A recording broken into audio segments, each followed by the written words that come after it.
(12월 6일) 오늘의 하이라이트 봉독 본문은 다니엘 3장에서 4장 말씀입니다. 다니엘 3장. 느부갓네살 왕이 금으로 신상을 만들어서 바빌론 지방의 두라 평지에 세웠는데 그 신상의 높이가 60자, 너비가 6자였다. 느부갓네살 왕이 전령들을 보내서 지방장관들과 대신들과 총독들과 고문관들과 재무관들과 판사들과 법률가들과 지방 모든 관리들을 느부갓네살 왕이 세운 신상의 제막식에 참석하게 하였다. 그래서 지방장관들과 대신들과 총독들과 고문관들과 재무관들과 판사들과 법률가들과 지방 모든 관리들이 느부갓네살 왕이 세운 신상의 제막식에 모여서 느부갓네살 왕이 세운 그 신상 앞에 섰다. 그때 전령이 큰 소리로 외쳤다. 민족과 언어가 다른 뭇 백성은 들으시오. 뭇 백성에게 하달되는 명령이요, 나팔과 피리와 검고와 사연금과 칠연금과 풍수 등 갖가지 악기 소리가 나면 느부갓네살 왕이 세운 금신상 앞에 엎드려서 절을 하시오. 누구든지 엎드려서 절을 하지 않는 사람은 그 즉시 불타는 화덕 속에 던져 넣을 것이오. 그리하여 민족과 언어가 다른 뭇 백성들은 나팔과 피리와 검은고와 사연금과 칠연금과 풍수 등 갖가지 악기 소리가 울려 퍼지자 느부갓네살 왕이 세운 금신상 앞에 엎드려서 절을 하였다. 그때 이 일과 관련하여 어떤 점성가들이 나서서 유다 사람들을 고발하였다. 그들이 느부갓네살 왕에게 일러 바쳤다. 임금님, 만수무강하시기를 바랍니다. 임금님이 명령을 내리시기를 나팔과 피리와 검은고와 사연금과 칠연금과 풍수 등 갖가지 악기 소리가 나면 누구나 금신상 앞에 엎드려서 절을 하라고 하셨고, 엎드려서 절을 하지 않는 사람은 누구나 불타는 화덕 속에 던져 넣을 것이라고 하셨습니다. 임금님께서는 유다 사람인 사드락과 메삭과 아벳느고를 임명하여 바빌론 지방의 행정을 관리하도록 하셨습니다. 임금님, 그런데 그들은 임금님께 경의를 표하지 않으며 임금님의 신들을 섬기지도 않고 임금님이 세우신 그 신상에게 절을 하지도 않습니다. 이 말을 듣고서 느부갓네살 왕은 노하여 사드락과 메삭과 아벳느고를 데려오라고 명령하니 그들이 왕 앞에 붙들려 왔다. 느부갓네살 왕이 그들에게 물었다. 사드락과 메삭과 아벳느고는 들어라. 너희가 참으로 나의 신을 섬기지 않고 내가 세운 금신상에게 절을 하지 않았느냐? 지금이라도 너희가 나팔과 피리와 검은고와 사연금과 칠연금과 풍수 등 갖가지 악기 소리가 날 때 내가 만든 신상에게 엎드려 절을 할 마음이 되어 있으면 괜찮다. 그러나 그렇지 않으면 즉시 불타는 용광로 속에 던져 넣을 것이다. 어느 신이 너희를 내 손에서 구해낼 수 있겠느냐? 사드락과 메삭과 아벳느고가 왕에게 대답하여 아뢰었다. 굽어 살펴 주십시오. 이 일을 두고서는 우리가 임금님께 대답할 필요가 없는 줄 압니다. 불 속에 던져져도 임금님, 우리를 지키시는 우리 하나님이 우리를 활활 타는 화덕 속에서 구해주시고 임금님의 손에서도 구해주실 것입니다. 비록 그렇게 되지 않더라도 우리는 임금님의 신들은 섬기지도 않고 임금님이 세우신 금 신상에게 절을 하지도 않을 것입니다.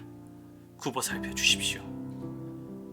그러자 느부갓네살 왕은 잔뜩 화가 나서 사드락과 메삭과 아벳느고를 보고 얼굴빛이 달라져 화덕을 보통 때보다 7배나 더 뜨겁게 하라고 명령하였다.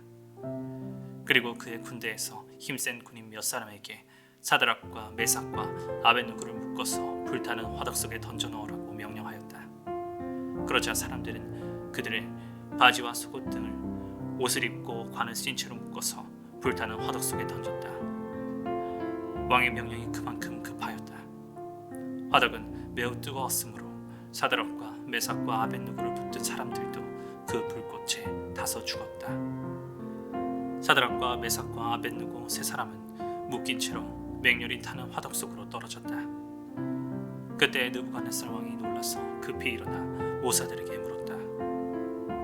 우리가 묶어서 화덕 불 속에 던진 사람은 셋이 아니더냐. 그들이 왕에게 대답하였다. 그러합니다, 임금님.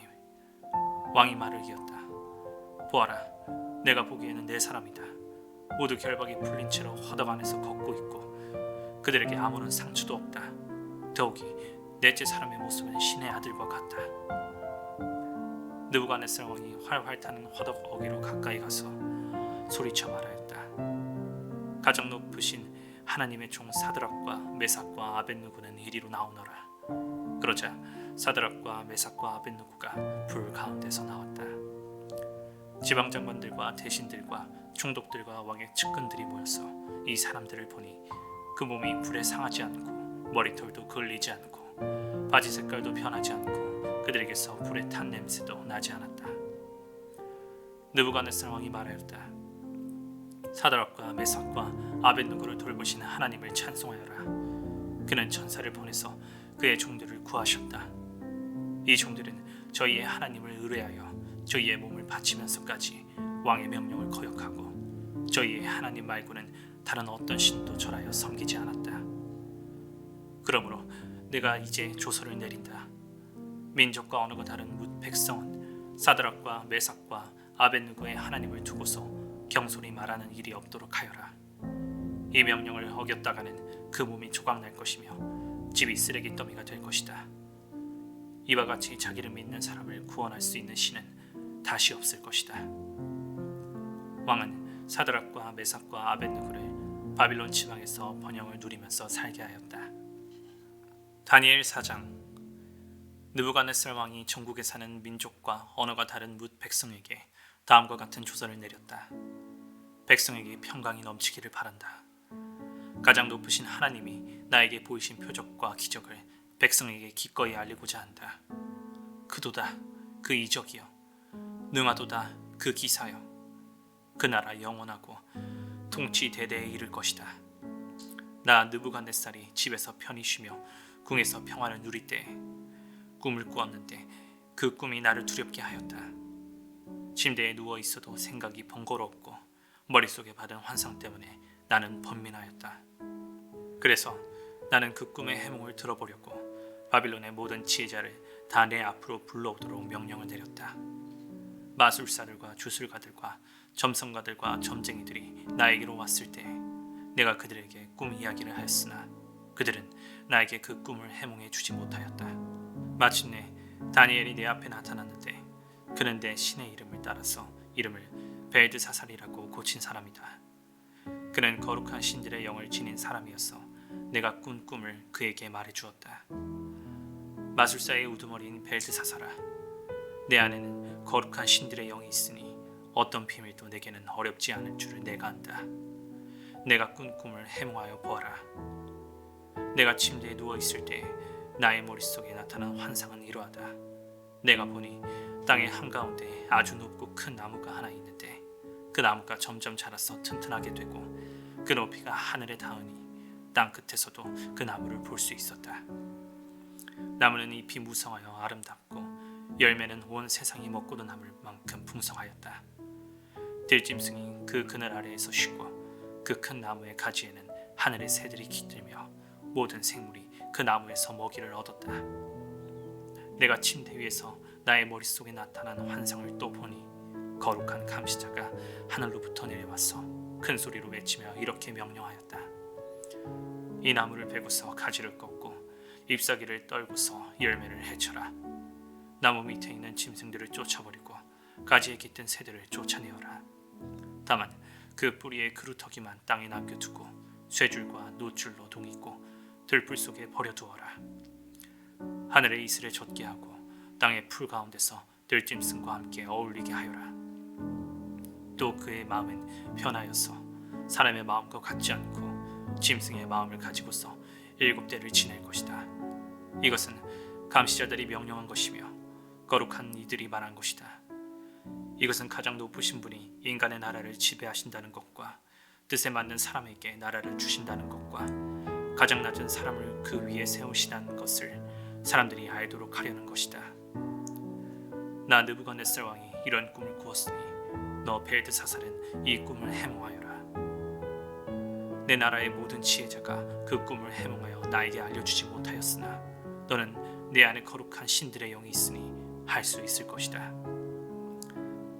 왕의 말이 끝났을 때 일명 벨드사살이라고 하는 다니엘은 한동안 놀라서 몹시 당황하였다. 왕이 그에게 말하였다. 벨드사살아, 이 꿈과 그 해몽이 어떠하든지 번민하지 말아라. 벨드사살이 아뢰었다. 임금님, 이 꿈은 임금님의 원수들이 꾸었더라면 좋았을 뻔했습니다.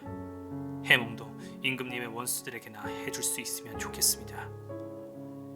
임금님이 보신 그 나무는 점점 자라서 튼튼해지고 그 높이가 하늘에까지 닿아서 땅끝 어디에서나 그 나무를 볼 수 있었고 그 잎이 무성하여 아름답고 그 열매가 아주 많아서 온 세상 피조물의 먹거리가 되었고 그 나무 아래에서 들짐승이 쉬었으며 그 가지에는 하늘의 새들이 깃들었다고 하셨습니다. 임금님, 그 나무는 바로 임금님이십니다. 임금님은 강대해지셨습니다. 임금님의 강대함이 하늘에 닿았고 임금님의 통치가 땅끝까지 이르렀습니다. 임금님이 보시니 거룩한 감시자가 하늘로부터 내려와서 이렇게 말하였습니다. 이 나무를 베어 없애되 다만 뿌리의 그루터기는 땅에 남겨두고 쇠줄과 노줄로 동여서 들불 속에 버려두고 하늘에서 내리는 이슬에 젖게 하고 들짐승과 함께 어울리게 하여라. 이렇게 7대를 지내도록 하여라. 임금님, 그 해몽은 이러합니다. 가장 높으신 분이 내리신 명령이 임금님께 미칠 것입니다. 임금님은 사람에게서 쫓겨나셔서 들짐승과 함께 사시며 소처럼 풀을 뜯고 하늘에서 내리는 이슬에 젖으실 것입니다. 이렇게 7대가 지나간 뒤에 임금님은 비로소 가장 높으신 분이 인간의 나라를 다스리신다는 것과 누구든지 그의 뜻에 맞는 사람에게 나라를 주신다는 것을 깨달으실 것입니다. 또 나무 뿌리에 그루터기를 남겨두라고 명령하신 것은 하나님이 세상을 다스리신다는 것을 임금님이 깨달으신 다음에야 임금님의 나라가 굳게 선다는 뜻입니다. 그러니 임금님은 저의 조언을 받아주시기를 바랍니다. 공의를 행하셔서 임금님의 죄를 속하시고 가난한 백성에게 자비를 베푸셔서 죄를 속하시기 바랍니다. 그렇게 하시면 임금님의 영화가 지속될 수 있을지도 모릅니다. 이 모든 일이 다 느부갓네살 왕에게 그대로 일어났다. 12달이 지난 뒤에 어느 날 왕이 바빌론 왕궁 옥상에서 거닐면서 혼자 중얼거렸다. 내가 세운 이 도성, 이 거대한 바빌론을 보아라. 나의 권세와 능력과 나의 영화와 위엄이 그대로 나타나 있지 않느냐. 이 말이 왕의 입에서 채 떨어지기도 전에 하늘로부터 내려오는 말소리가 들렸다. 느부갓네살 왕아, 너에게 선언한다. 왕권이 너에게서 떠났다. 너는 사람 사는 세상에서 쫓겨나서 들짐승과 함께 살면서 소처럼 풀을 뜯어먹을 것이다. 이와 같이 7대를 지낸 다음에야 너는 가장 높으신 분이 인간의 나라를 다스리신다는 것과 그의 뜻에 맞는 사람에게 나라를 주신다는 것을 알게 될 것이다. 바로 그 순간에 이 말이 느부갓네살 왕에게 이루어져서 그가 사람 사는 세상에서 쫓겨나서 소처럼 풀을 뜯어먹었으며 몸은 하늘에서 내리는 이슬에 젖었고 머리카락은 독수리의 깃털처럼 자랐으며 손톱은 새의 발톱같이 자랐다. 정해진 기간이 다 되어 나 느부갓네살은 하늘을 우러러 보고서 정신을 되찾았고 그리고 가장 높으신 분을 찬송하고 영원하신 분을 찬양하며 그에게 영광을 돌렸다. 그의 통치 영원하고 그의 나라 대대로 이어진다. 그는 땅의 모든 거민은 없는 것 같이 여기시며 하늘의 군대와 이 땅의 모든 거민에게 뜻대로 하시지만 아무도 그가 하시는 일을 막지 못하고 무슨 일을 이렇게 하셨느냐고 그에게 물을 사람이 없다. 내가 정신을 되찾았을 때 나의 명예와 위엄과 나라의 영화가 회복되었고 나의 고문관들과 대신들이 나를 찾아왔으며 나는 이전보다 더 큰 영예를 받으면서 왕위를 회복하였다. 이제 나 느부갓네살은 하늘의 왕을 찬양하고 높이며 그분에게 영광을 돌리는 바이다. 과연 그가 하시는 일은 모두 참되며 그의 모든 길은 공의로우니 그는 교만한 이를 낮추신다.